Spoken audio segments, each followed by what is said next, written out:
Welcome back to Dirty Briefs. And you might be thinking, wow, Alex, you look super healthy. You sound very healthy, even though your voice still sounds like a cement mixer crushing up pieces of gravel. Still, I am energetic, I am illuminated, and that is because it has been officially 1 year since I was told that I have stage 3 Hodgkin's lymphoma. I was on the road this past weekend in Phoenix, Arizona. Amazing shows, sold a couple of them out. Thank you so much to the people that came out to Stir Crazy Comedy Club. And I realized, holy shit, I got diagnosed 1 year ago today. And on this day, I released a YouTube video saying, "Hey, I have cancer." And I didn't know what else to do other than just tell the world. One of the reasons why I was transparent about my cancer, because I thought about not telling anybody. I thought about, well, I could just kind of keep this one to myself and just push on. Nobody needs to know what I'm going through. But then I thought about the moments where I wouldn't be feeling my best, when I wouldn't be the most Alex Hooper can be. And I didn't want people going, "Hey, are you feeling all right? You seem a little absent. You seem a little tired." I didn't want that to happen because I didn't want to have to explain anything to everyone. So I made this YouTube video basically just putting out all my thoughts about how, please don't worry about me. I'm going to beat this thing and it's going to be great for my career, which I still believe it will be great for my career as I keep going. You got to be patient. Things are already in motion, the wheels are spinning. This past year has been difficult, to say the least. It's been trying. There were parts of me that wanted to give up so many times. I mean, those 33 days in the hospital were awful. There were multiple times when I wanted to pay the check on my life, but that's not who I am. It's not, because it's not about what happens to you. It's about how you react to the situation. And I told myself when I got it, I went back and watched that YouTube video. I say that I'm going to beat this cancer. So I couldn't give up, because then I would have been lying to myself. So I kept going.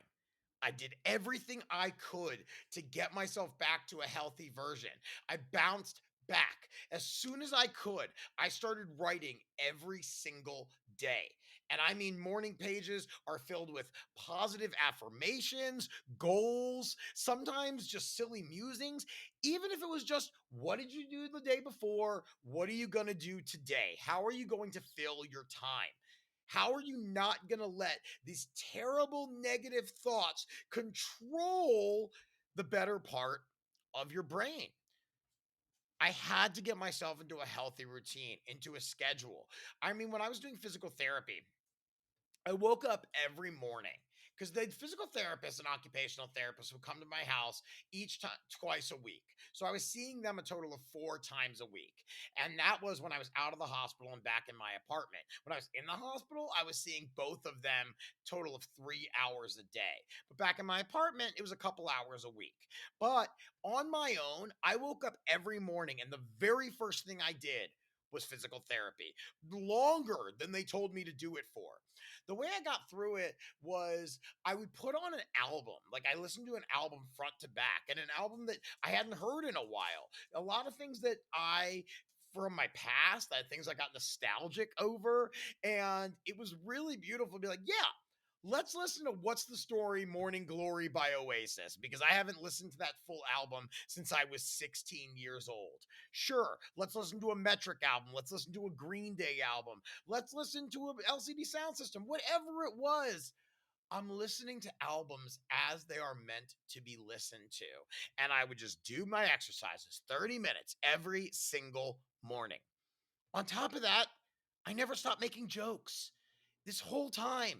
Even when I was at my absolute lowest point, I was still cracking jokes. I made fun of cancer every step of the way, which I was doing that for myself. I was doing that to alleviate my own fears. But in doing so, what it did is it also brought levity to my wife, to my family, to my friends, even my pugs loved making cancer jokes.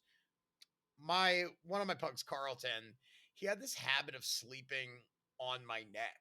He would go and just put whenever I crawled into bed, he would go and just lay down on my neck where my lymph nodes were the most swollen. And I don't know if he knew or not. I mean, we kind of have dogs have that sixth sense to them that you think they know things that maybe we don't even know. Maybe he knew that that's what I needed. Just a little fur sack, a 20-pound little weight just laying right here on my neck. I made fun of cancer every step of the way. I did comedy with a fucking pick line in my arm. That was insane. I remember one time an audience member was being a little unruly because he was drunk, and I held it up to him like I was Spider-Man. I said, "Sir, I will shoot cancer directly into you if you don't shut the fuck up." Gnarly. That's crazy experience for an audience to watch someone who is actively going through cancer treatments be in front of them telling jokes about it. I had to learn a lot over this past year. I had to learn how to let people in. Not that I wasn't good at that before, but I never liked when people had to help me. I'm a person who likes to take care of everything themselves. And I knew it was time to really allow people to help me. One of my favorite people in the world, my best friends from forever since high school, Allison Trumbull, she told me when people say anything I can do for you, they want to do something. So give them anything, even if it's, hey, can you Google Airbnbs in Ojai and just see what a weekend rate is like right now? Sure, I will gladly do that. Hey, can you pick up dog food for me? Sure, I will gladly do that. Hey, can you not call me for a few days? Even that is something they'll be glad to do. They want to know that they help because it's also helping them to know that they helped you. I didn't want to do a GoFundMe. I didn't. I was a stand. I was just like staunch, like, no, don't want to do it.